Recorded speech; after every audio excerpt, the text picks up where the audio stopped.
Hey everybody, Mr. Troy here. Another video going a little bit more in-depth on how to graph using transformations, specifically using our good friend, the 1, 3, 5, 7 rule.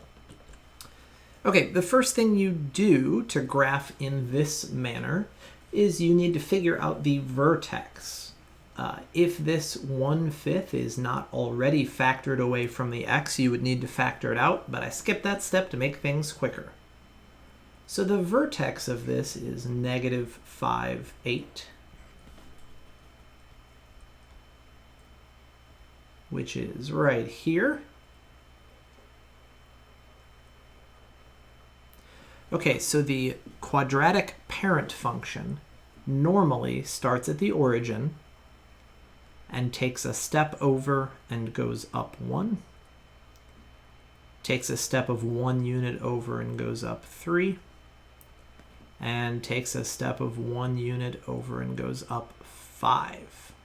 Okay, that's the normal quadratic parent function. And then, of course, since it's symmetrical, it reflects on the other side.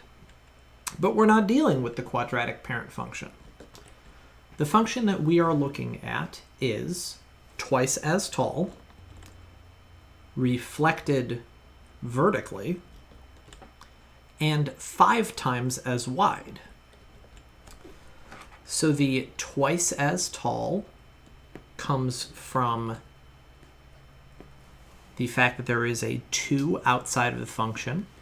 The reflected vertically is because it's a -2.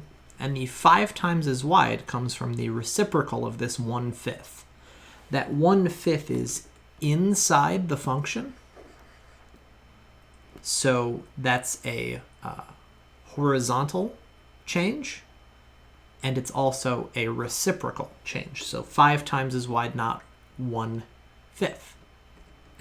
So that's going to change our parent function. Instead of 1, 3, 5, 7, the vertical changes are going to be down 2, down 6, down 10, and down 14. I got that just by taking this number and multiplying by 1, 3, 5, 7.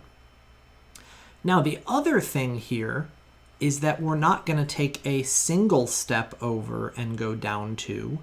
We're going to take a step of 5 units. For the parent function, it would be 1 unit to the right.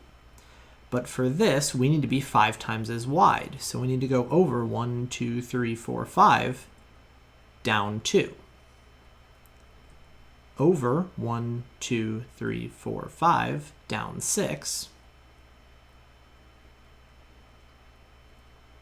And over 1, 2, 3, 4, 5, down 10.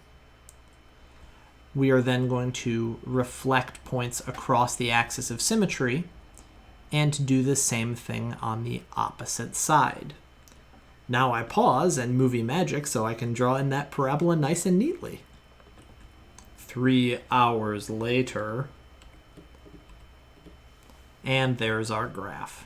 Seriously, that took me so much time to draw properly. All right, so that's how we would approach that. I know that the 5 times as wide is very new to us, but it's probably the easiest way to graph this.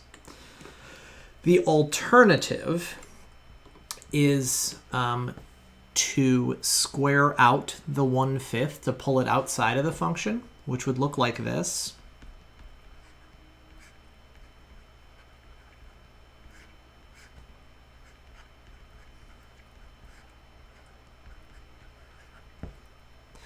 But I don't think this is easier because you're not going to use the 1, 3, 5, 7 rule with -2/25, -6/25.